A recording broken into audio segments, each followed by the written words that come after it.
Salamanca y su universidad juegan un papel clave en la historia de España y del mundo y en esa defensa de los valores humanistas. Y ha cumplido 8 siglos ya siendo una de las universidades más antiguas de Europa, junto con la de Palencia, que se fundó pocos años antes. Es un auténtico universo del pensamiento y del conocimiento. Sí, aquí se dieron la mano disciplinas como el derecho, la filosofía, la medicina, la retórica, la astronomía, la matemática o la música. En resumen, es un lugar único para explicar ese paso de la oscuridad de la Edad Media a la luz de la razón de la modernidad. Estoy deseando conocerla más a fondo.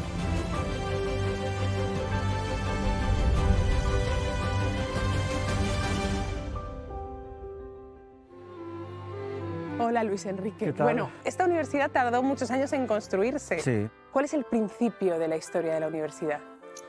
Bueno, pues el principio, como de muchas otras universidades europeas, es la escuela catedral. Lo que hay que distinguir es que una universidad en la Edad Media solo es universidad si tiene una difusión internacional de los grados, y eso no lo daban los reyes, lo daban los papas. Entonces, el papa que hace que Salamanca sea universidad internacional es Alejandro IV en 1255, o sea, desde 1255 es universidad. Antes, no vamos a entrar en complicaciones, era estudio general. El saber siempre está vinculado al poder y el poder lo financia.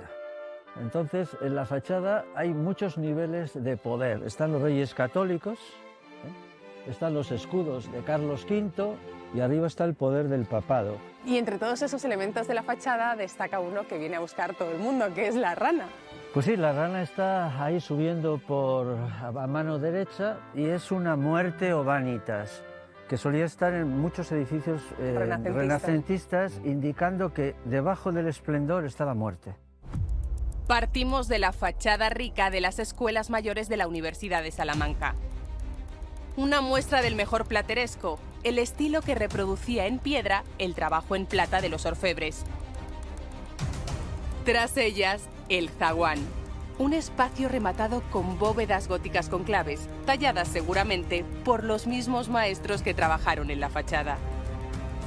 Y a continuación, el claustro bajo de la universidad. Una secuoya roja preside el claustro de las escuelas mayores. Tiene algo más de siglo y medio de vida y se ha convertido en uno de sus símbolos más reconocibles.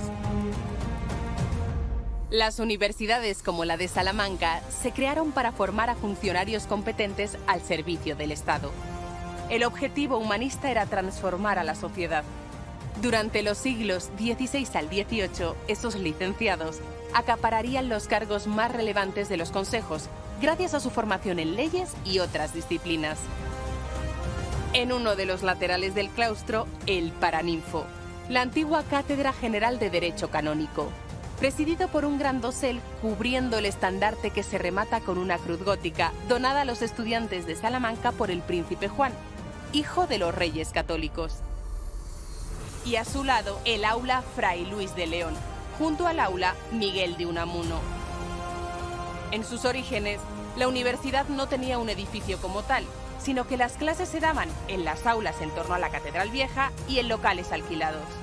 Hasta que en el siglo XV se comienza a construir el edificio de las escuelas mayores y a comienzos del siglo XVII se plantea la actual plaza que organiza los 3 edificios históricos universitarios.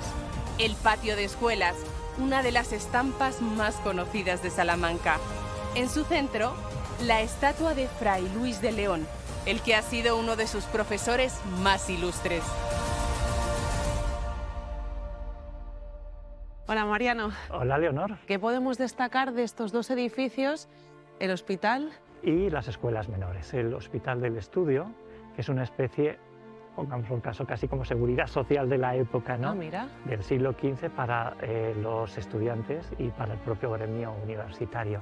¿Y de las escuelas menores? De escuelas menores es un complejo que inicia su andadura, igual que el hospital, en los primeros albores del siglo XV, y que hace casi como un juego de espejos en lo fundamental con la fachada rica. Sí, son 2 portadas, que esta es mucho más pequeñita, pero que tiene elementos similares, ¿no?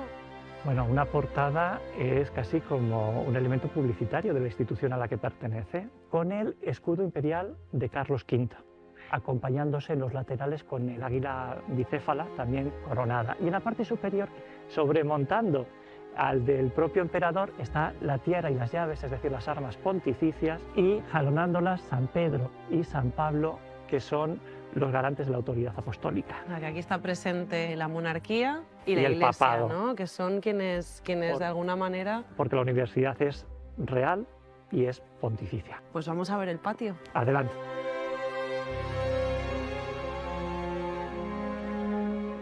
Este es el patio en torno al cual se articula todo. ¿Qué salas tendríamos en torno a este patio central? Se corresponden en su mayoría con las disciplinas de las artes liberales. Estos estudios lo que llevaban era a capacitar al estudiante para el título de bachiller y posteriormente con este la consecución de los siguientes grados académicos. Este patio de las escuelas menores servía de punto de reunión a profesores y alumnos. Un espacio para consultar y resolver dudas.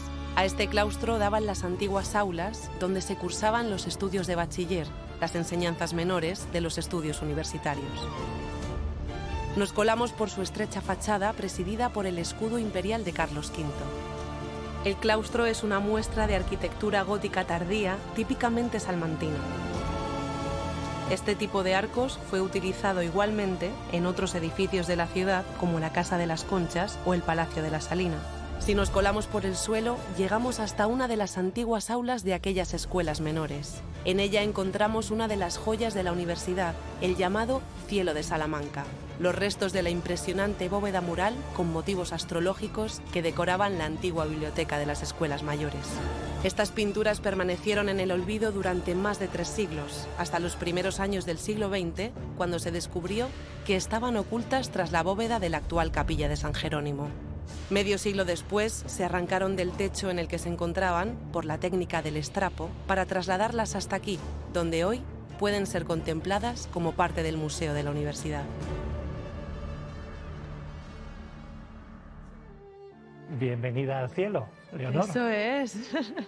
Por fin podemos conocer el famoso Cielo de Salamanca que, como hemos comentado, no estaba aquí, sino en la primera biblioteca. Efectivamente, cubría todo el espacio de la bóveda de la primera biblioteca, luego formó parte de la capilla y a mediados del siglo pasado se trasladó a lienzo, se arrancó de esos soportes y se expuso al público para que lo pudiera admirar en el estado en el que actualmente se encuentra.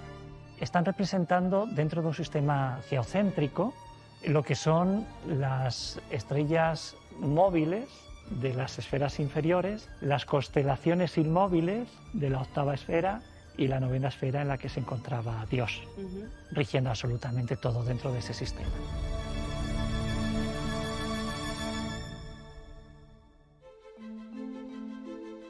Aula de Fray Luis de León. De Fray Luis de León. ¿Por qué es tan oscura el aula? Porque en la pedagogía del siglo XVI lo que había que hacer es desarrollar la memoria. Entonces no se permitía a los estudiantes copiar la clase. Volvían por la tarde a casa y durante 3 horas de memoria reconstruían la clase. Para cumplir esas 3 horas se vendían en las abacerías de Salamanca velas de 3 horas. Bueno, ¿y aquí quién se sentaba? Estamos en una sociedad de antiguo régimen donde hay privilegio. Entonces el privilegio en la universidad es graduarse. Entonces estos escaños altos son para los graduados y para los que eran bachilleres o licenciados, entonces se ponían aquí y están en alto. Pero lo que es democrático es que la universidad antigua no tiene matrícula, o sea, esa enseñanza pueden ir los nobles, pueden ir las clases medias y los criados. Y luego ahí está el púlpito donde estaba el catedrático. Bueno, está el catedrático y está también el que dirige las disertaciones. Si quieres, para explicarlo mejor, podemos acercarnos. Sí, sí. Bueno, pues aquí es interesante ver cómo este púlpito con un tornaboz para difundir la palabra tiene dos asientos. Esto es porque toda la pedagogía de exámenes de la universidad es oral. Una cosa que es tópica es que Fray Luis, que lo metieron en la cárcel, bueno, lo metieron en la cárcel porque como las cátedras eran tan sustanciosas y económicas, había grupos políticos que luchaban por conseguirla. Entonces, en el caso de teología, luchaban los dominicos contra los agustinos. Fray Luis era agustino. Entonces los dominicos hacen unos enredos, no voy a entrar en detalles, encarcelan a Fray Luis y cuando Fray Luis lo libera el rey, o sea, el Felipe II lo libera. Entonces cuando vuelve, para quitar hierro, dirá la famosa frase, la dice en latín, decíamos ayer, o sea, como que no había pasado el nada. tiempo desde que... Pues bueno, la biblioteca de Fray Luis no la vamos a poder ver, No. pero sí la de la Universidad de Salamanca. Exacto. ¡Vamos! El Renacimiento se extendió allí donde el latín se consideraba una lengua culta, y gracias a la expansión de la imprenta.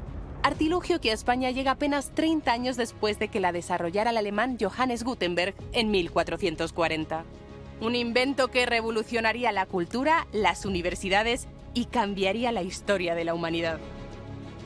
La Universidad de Salamanca presumía de ser una de las más estrictas en lo académico. No había exámenes, tan solo una reválida al final de la carrera, una única prueba para mostrar todo el conocimiento tras 5 años de estudios. Llegamos al extremo opuesto, sobrevolando el aula de la columna y pasando por detrás de la capilla, para llegar a la escalera del conocimiento, otra de las joyas renacentistas de la universidad. Esta conduce a la biblioteca. Su primer tramo hace referencia a la juventud, a la vida jocosa. El segundo apela a la prudencia. En el último, el triunfo de la razón sobre las bestias. Una ornamentación que ha dado lugar a diversas interpretaciones y que repite la idea de abandonar los placeres terrenales para ascender triunfalmente a la sabiduría. Y pegada a la escalera, entramos en la capilla de la universidad. La que vemos ahora data de la segunda mitad del siglo XVIII. Si bien hasta comienzos del XVI tenía menos altura y ocupaba una sola planta porque en ella se encontraba la biblioteca. Una posición cargada de simbolismo renacentista, el conocimiento humano por encima de lo divino. Si nos elevamos, llegamos entre la cubierta y la bóveda actual al hueco donde se encontraba el cielo de Salamanca, que acabamos de ver en el museo. Cuando se derrumbaron 2/3 partes de aquel techo celestial, se decidió sellar este espacio, y así, oculto, ha permanecido durante siglos. Ahora estamos llegando a la capilla de la universidad, que el aspecto que vemos a día de hoy es una reforma del siglo XVIII, ¿no? Eso es, el aspecto es de esa reforma que va a llevar a cabo Gavilán Tomé allá por la década de 1761, pero que es la última de las adecuaciones del primitivo espacio litúrgico que tuvo esta universidad. Claro, porque lo que ahora mismo estamos viendo, esta bóveda, estaría cubriendo otra bóveda, ¿verdad?, que contenía una de las joyas de esta universidad, que es ese cielo de Salamanca. Efectivamente, esta bóveda barroca lo que hace es voltearse de unos 3,5 metros, 4 metros más abajo que esa bóveda que cubrió la primitiva biblioteca y cuyo espacio se integró después en esta misma capilla. Ajá. La biblioteca se construye, de hecho, sobre la capilla, de la misma manera que el conocimiento se construye sobre la revelación. Como se puede comprobar, ganaron los que eran partidarios de voltear la nueva bóveda, pero eso posibilitó que la antigua se conservara, Claro. hasta que, desgraciadamente, se derrumbó unos 2/3 de la misma en las obras de adecuación, conservándose únicamente el tercio que actualmente podemos contemplar.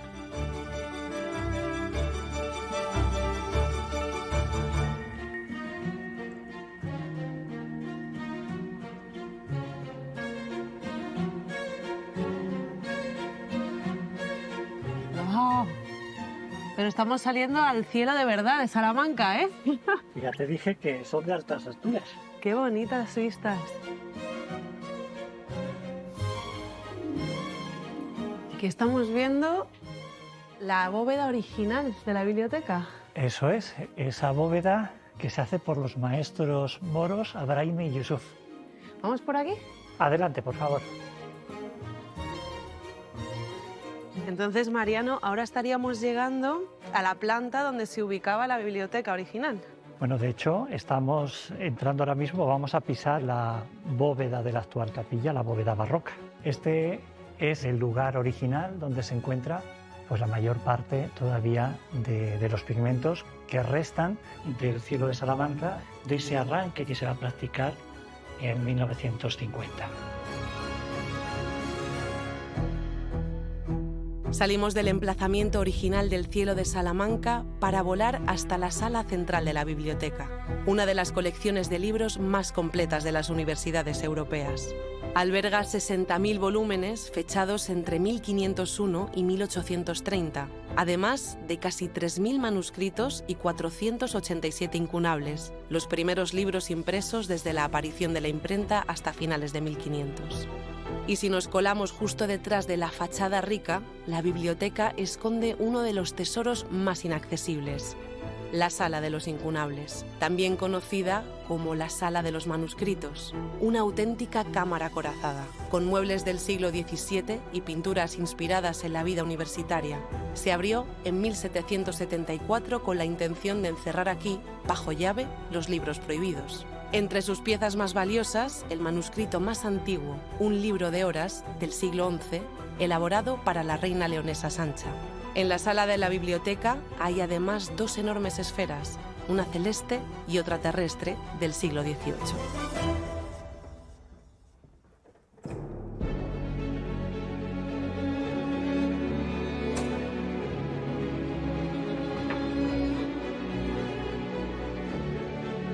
No me esperaba yo que una cámara acorazada fuera así de bonita. Bueno, pues es un espacio emblemático dentro de la biblioteca. Ahora mismo estamos justo detrás de la fachada. Aquí está la fachada plateresca. La fachada se construye en el siglo XVI, se solapa el edificio que ya existía, por lo tanto, la cámara que queda en medio sería donde nos encontramos. Y luego, bueno, a mí me parece que también llama mucho la atención este sistema de cajones que tenemos para guardar algunos de los manuscritos más importantes. Wow.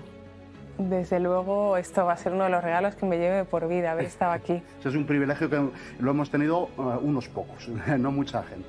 Pues con ese privilegio, y después de descubrir que la Universidad de Salamanca fue y sigue siendo cuna del conocimiento, voy a seguir mi camino. Muy bien.